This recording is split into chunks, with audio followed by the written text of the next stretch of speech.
Gonna have me some fun, gonna have me some fun. From another galaxy, from a distant, dying world, they came to our own. The aliens, the Kikbaitians, are among us now, and more than anything else, they want to discuss our, entertainment.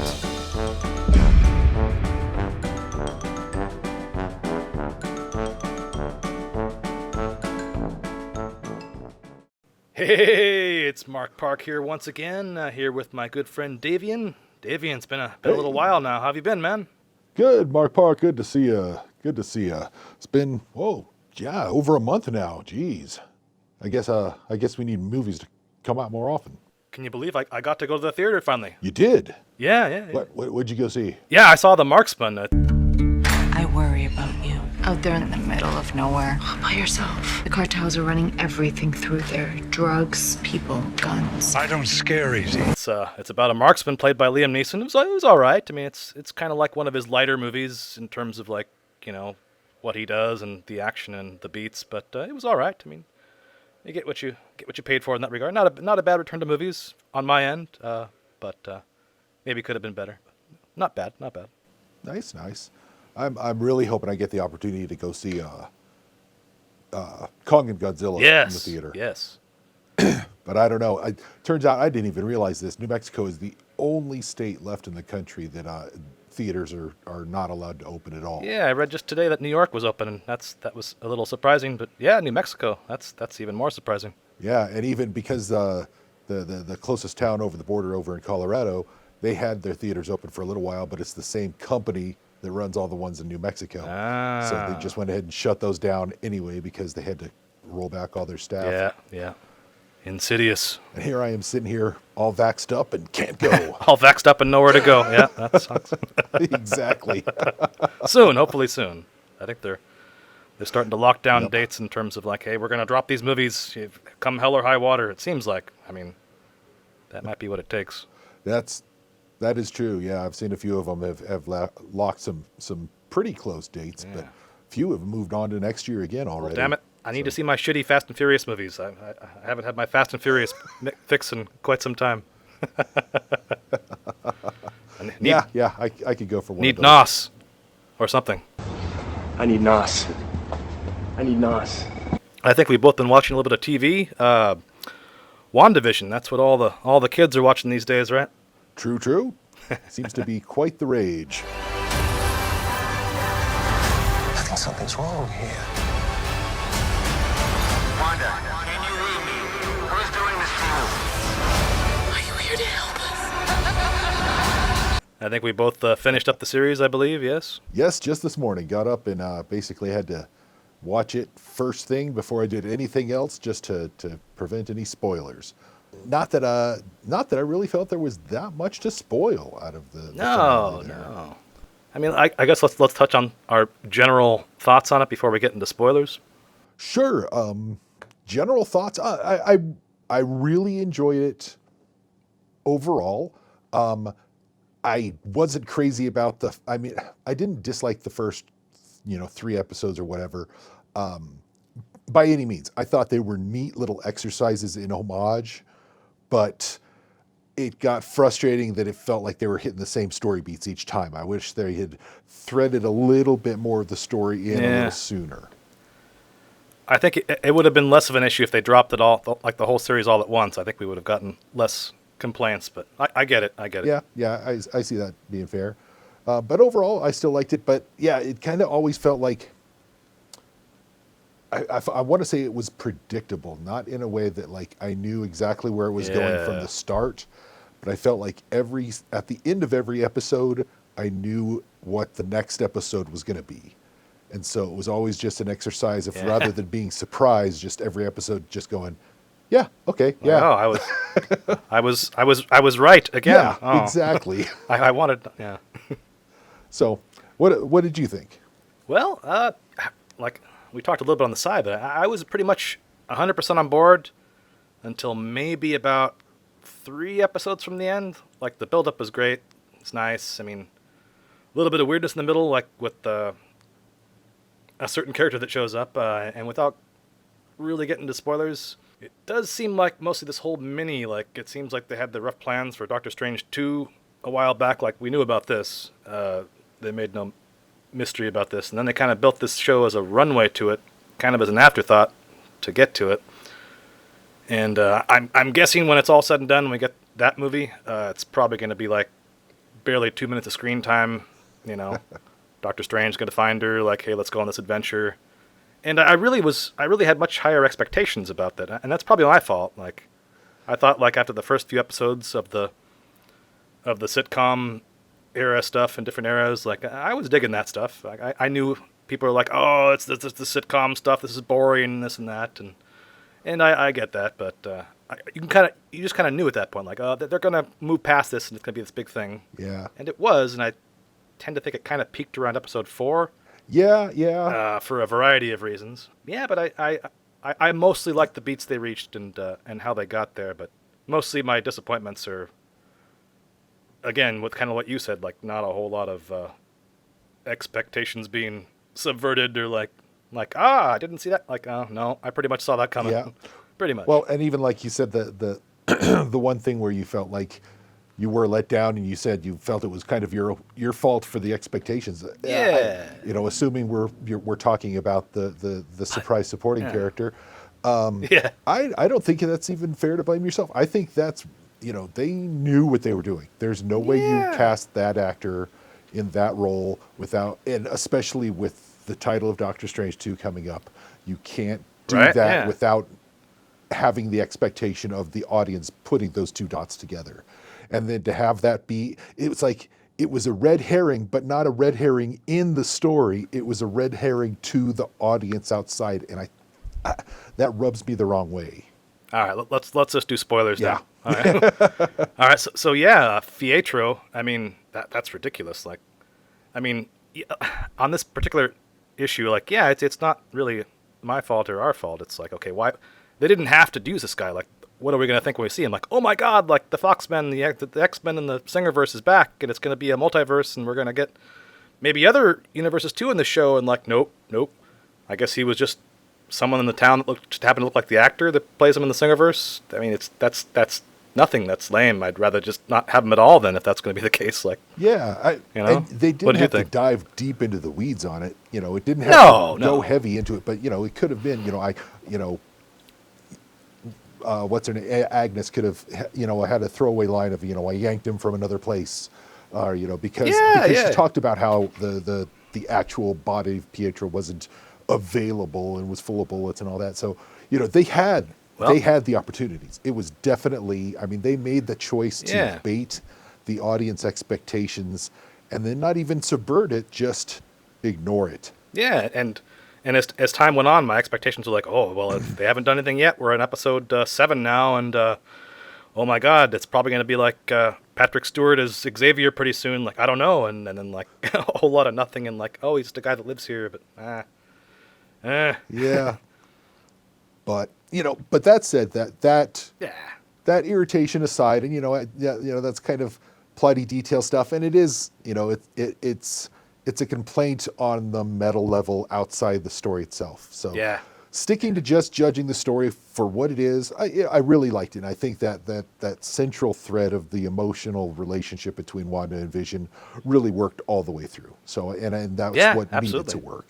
I think less so with the kids thing, but I still think that's going somewhere else. But oh yeah, definitely with the post credits teaser for sure. Yeah. I mean, not just the Doctor Strange one, but like the Secret Invasion. I think they're going to do their own kind of like the Disney Plus version of the Defenders, where it's like, here comes Bucky and Winter Soldier and Wanda and this and that. Yeah, could be. I don't know. I don't know. A lot of people think that Wanda will end up being kind of the big bad of this phase. Yeah. They could go that route for a bit. Yeah, I could see that. Yeah, I mean, obviously that's going to depend on how Doctor Strange plays out. Or it could just be like, maybe we're thinking about Doctor Strange 2 wrong. Like, maybe it's not going to be like a buddy team up thing, and maybe it's like Doctor Strange versus Scarlet Witch. Maybe, I don't know. Yeah, I'm really curious now though, because I mean, just assumptions. We've all had these assumptions because we know Doctor Strange's Multiverse of Madness and I mean, I suppose it's not the Spider-Man stuff. Yeah, the Spider-Man stuff. It's not 100% confirmed, but we know there's going to be some multiverse stuff there. Yeah. And yeah, I really expected there to be some sort of a setup there. So it'll be weird to have Spider-Man be the thing that introduces the multiverse. And I realize that's weird to say, given that there's already been a Spider-Man multiverse movie. But True, yeah. just in the context of the Spider-Verse. MCU, that doesn't seem like the most obvious way to introduce the concept. No, particularly like when their next renewal with Sony might go bust, and now it's like this awkward introduction to a thing that they can no longer utilize. Like, Yeah. Well, I'm wondering if, not to get too far off topic, but I'm wondering if that's the real ultimate meaning of the title, No Way Home, is Tom Holland will end up in the Sonyverse. He'll be off playing with Venom and Morbius after this movie. Yeah. That'll be wonderful. Yeah, not well. I try. They could possibly do something with that, but yeah. I kind of enjoyed Venom, so we'll see. What do you think, though? I tend to think the big, and this is surprising to me. I thought for sure there'd be like a last little something with her, Darcy, like a little cameo in the last episode, and then she's gone, and then like I'm waiting for like, okay, they're gonna do something else with her at the end. Like, no, that was it. That she just kind of entered Wanda's quadrant there, and then that was that. Yeah, that was a little disappointing. I don't know how accurate this is, but I've heard that that last episode, maybe the one before it, were kind of shot after COVID got rolling, and she wasn't available scheduling wise. In the credits of this episode, they credit a Darcy double. I didn't even think about that. Okay, so maybe they had a plan and then they couldn't. Okay. Yeah, could be. Fair enough. I would imagine she would have probably been more involved. Maybe been there when Monica was helping the boys deal with the soldiers. Yeah. At least there to comment on the scene probably would have been more her speed. But I can see that, it'd be easy to kind of work her out if she wasn't available, which seems to be the case. Sure. Yeah, I mean, I hate to say it, but yeah, if you had to like not have somebody there, I mean, what are you gonna do? Yep. Kind of getting to the nits now, but one that kind of bothered me was like, maybe you have some thought on this, like the final comeuppance with Agatha, aka Agnes. Like, okay, she gets to be the prying neighbor again, but in what? Like the actual town with the Wanda with the way she altered reality, remove where she doesn't have a house now, which is just reality, or is she gonna be wasn't real clear. A confused homeless person, or what? Like what? We're like missing a scene with her. Maybe that's the COVID as well. Like I feel like she's missing like an epilogue there. Yeah, could be. I don't know. I think maybe that was left just open enough that they could return to her later if they need to. But if they don't, then you don't question never seeing her again. I don't see her in like Doctor Strange 2 or like the next big Marvel movie thing. I don't see it, but she was cool. Oh, I absolutely could at this point. I mean, because she was kind of the breakout character, and not as a big part, a big scene. Certainly but, as a meme. If Strange had to go and get information about Wanda from somebody, I could see him having to tap into whatever realm she's been dropped into, something like that. Yeah, he just like have to go up to her and snap her out of the Wanda shit, and then leave her back the way she was, get the info, and then go after her. Yeah, totally. Yeah, because whatever she teased that knowledge that Wanda should have or would need, well, maybe that could be used against her if she goes bad. Yeah, who knows? All right, well, it's not everything that I hoped it was, but I would recommend the show. I think it's a worthy, I guess, beginning of the phase 4, I guess is what it technically is. Yeah, it definitely is. And yeah, I definitely would too. I would recommend it, to people that enjoy the MCU. If they're not into the MCU, it's not going to win you over. It seems like it'd be incomprehensible if just a new person just jumped in. Yeah, I guess let's move on to coming to America. You are the heir to the throne. Yes, my son. He's supposed to be like the prince of Wakanda. Wakanda is a fictional place. Just one of those things. I've heard that title for years and years, and I've always been like, that's not a real title. They're not going to use that title. Then they go and use the title. And here we are. What are your general thoughts on it, without getting into spoilers? I only finished it about an hour ago, so it's still, I haven't really molded over a ton yet, but I would say I Pretty can't fresh. say it was a good movie, but it was kind of a movie I needed to see right now. I really enjoyed myself, even though a lot of Yeah. places made me kind of roll my eyes. Yeah, there was some cringe in there for sure. Yeah, yeah. How about you? What would be general thoughts? Well, I mean, it's no mystery to those around me that I've been looking forward to this for like over 30 years. Like, really, really looking forward to it. On Kikbait, I must have seen it like 300 times as a kid. For the past like 15 or so, since like Ain't It Cool and stuff like Dark Horizons, I've been digging up every little piece of trivia about the making of this. So, yeah, I feel really, really forgiving towards it generally walking into it. I mean, Eddie Murphy's Akeem looked great. Arsenio Seni looked great. They got pretty much everybody back that they could. I mean, minus like the ex-boyfriend, but why would you bring him back? It's kind of it's kind of what people expected. Like they kind of do the Crocodile Dundee 2 treatment, where it's like instead of us, instead of New York, now it's Australia. Instead of New York, now it's Zamumba. Yeah, definitely the obvious angle to take, but I think it worked. Yeah, the heart definitely in the right place.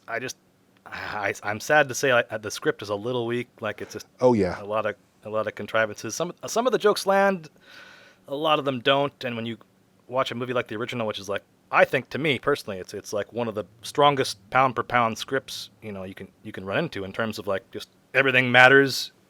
All the jokes land pretty much. I mean, a little dated in some places, I'm sure, if I were to watch it again now. But great. Like you could watch it now for the first time and it'd still be totally engrossed. This one, like, it's just, it doesn't, it's nothing new to say that I'm a big advocate of like, R-rated movies being R-rated movies, and people, tend to say like, oh, come on, if Coming to America, the first one, would have come out today, like, it'd be PG-13. Like, no, the fuck it wouldn't. Like, there's about 40 fucks in there. There's full-on nudity. It's got a whole different vibe, but, that's totally missing. I think, like, Eddie Murphy worked really well in the first one when he had, like, someone to, like, a authority figure, like his dad and the dad of his fiance to be, like a lot of figures to kind of oppose him. And in this one, he's only really got Wesley Snipes, and he seemed like he's really happy to be there, but he didn't really come off as a credible threat beyond that. And yeah, I can see that. And I thought that at least at the very least, like put him into a, give him the, let's put a whole bunch of makeup and prosthetics on him to make him play other characters too with Eddie and Arsenio, but they didn't even do that. Like, just a lot of... Yeah, I would have liked to have seen him in at least one other character. That would have been good. Yeah, I'll have to say I'm like a lot like you. I saw that movie, the original, so many times. It's probably in the top 3 or 4 80s comedies for me. It was like hard to avoid at the time. That's true. It was hard to avoid as well. But I really I've always liked the character of Akeem. It's probably my favorite Eddie Murphy character, just as far as the, like I might like some Beverly Hills Cop more, or 48 Hours, kind of, they have their moments, but just Golden Akeem Child, hello. Okay, he's got a lot of great characters, but I've always just had an affection for Akeem. And so to me, I was thinking this movie was a lot like the experience of watching Bill and Ted 3. The movie wasn't great, but I was just kind of happy to spend some time with those characters again. Sure. But yeah, overall, that's a fair comparison. I see your point with like the rating and the language, and maybe that would have helped it a little bit, but I still don't think a bunch of fucks would have necessarily done much to help the problems that were there. There's a lot of just a lot of the story. Yeah, you said it was too convenient. The stuff that, not to get too spoilery, but this is like the first 10 minutes of the movie, the finding his son. It's just like, let's open the spoilers. Yeah, okay. So, but yeah, the old witch lady has the vision, draws a picture, fly to New York. First person he shows it to. Oh yeah, kid's up the road. Rolls up the road. Yep, there's the kid. Boom. Yeah, that's pretty convenient. Maybe, let's call it. Yeah. Maybe cut one musical number and actually explain your plot a little better. Yeah, just cut it down at least. That was a bit much. Yeah, it was a little bloated. The funeral was kind of cute, I guess, but I don't know. Like I was confused by that. Like, is it supposed to be funny? Is it supposed to be sad? Is it? I don't know. Like, what am I? Yeah. That's like, Is he actually dead? Is he gonna like snap out of it and like, ha, my son, I got you? Like, that's what I was expecting. And like some of the flashbacks seemed redundant. Like, who's watching this movie that doesn't know? Yeah. I suppose they do hope there's kids watching, or at least That's newer clearly audience the- watching that yeah. hadn't seen the original, but they just seemed out of place. Maybe the one where they had I don't know, the deep faked Eddie or whatever to Yeah. de-ageify him, but that one, at least that made sense to show. But the little montage that came in the middle as the son learned the legend of Akeem I thought that was kind of a little bit of wasted time. I don't understand. Like, maybe, I don't know what you think about this, but in terms of the story, like, I don't know why they need to make it so convoluted with the one night standing queens with Leslie Jones. I mean, it seemed like it would have been much cleaner just to make it one of his royal bathers, because they actually set that up in the first movie. Like, his dad like stops him like, "Have you had sex yet, my son?" Like, I used to have sex with the royal bathers. That's what I thought it was going to be. Like, maybe one of his bathers got pregnant, fled the coop, went to New York or somewhere else in the States, and like that would be the movie. Like, now it's like, no, he got drugged and like, what? Raped? Why do you go? We don't have to do this. Like, it could be something else entirely. Like, That would have made perfect sense. Yeah, the setup for that was so weird that I basically spent most of the movie expecting the reveal at the end to be that it was actually Simi's kid. Yes, me too. Absolutely, 100%. Which was, I guess in a way I was kind of like, in a way pleasantly surprised, like, because I was 100% like going into this like, oh no, that's not going to be his son. It's going to end up being Senny's, or maybe Wesley's, or some other thing is afoot, and it's going to be this thing where yes, the daughter will become the matriarch, which she did, but not the way I thought it was going to go. Which, yeah, at least they got that one passed. No. She could have used more development. Like, it was pretty obvious that's where they were going with her anyway, so they could have built her. I mean, they did more once she got a little more active towards the end of the story, but she was barely a presence in the first half of the movie for a pretty important character. Yeah, totally. But with all my complaints, I laughed really hard several times. Yeah, totally. Which I don't always do, even at comedies. So I really enjoyed myself, and while he wasn't super threatening, I enjoyed Snipes so damn much in this. His first entrance when he just slid out there, that was great. He just seems to be having such a good time. Like, you can't help but like have a good time with him. Like, yeah. And between this and what was it? My Name is Dolomite. That was great. If That was great. Eddie and Wesley become like this new comedy duo in their golden years, I'm totally up for that. Absolutely. One thing about the Wesley character, like, he kind of goes from being an inch away from like wanting to like wipe out Zamumba, or at least annex them or whatever it is for trade and this and that, and it's only being held at bay barely because Akeem agreed to like let his daughter marry his son. Yeah. And okay, so that goes away at the end. And then Wesley's there, like, partying away. And he's like, "Oh, thank you for telling my sister to stop. It's okay to stop barking like a dog after 35 years." It's like, that was weird. And that's what makes the peace. Like, I'm pretty sure if they asked Akeem, like, sometime in the last 35 years to, like, hey, tell my sister to stop, it's okay to stop, like, he would have done it. Like, he wouldn't have said no. Like, and that's what makes the peace. Like, that's pretty dodgy. Like, okay. Yeah. His whole character was really so obvious. Just a plot functionary. He needed to drive some sort of conflict, and perfunctory. So yeah. Did you hear about I can't call it the original idea, but like one of the last ideas that was run by Eddie and company? Like, Ryan Coogler wanted to have Michael B. Jordan as the son, and Eddie didn't like it because it was going to be mostly about the son. And I can see that, because as much as the son definitely had his arc in this, it was still Eddie's movie. Yeah. So For I can better or worse, believe I think. that. You think it would have been better than what we got? Possibly. A stronger story for sure. Yeah, probably a stronger story, and I'm Laughs, a big Michael B. Jordan fan, so I would probably enjoy it on that level. But it's hard to say. That there's definitely room to improve with what they did give us.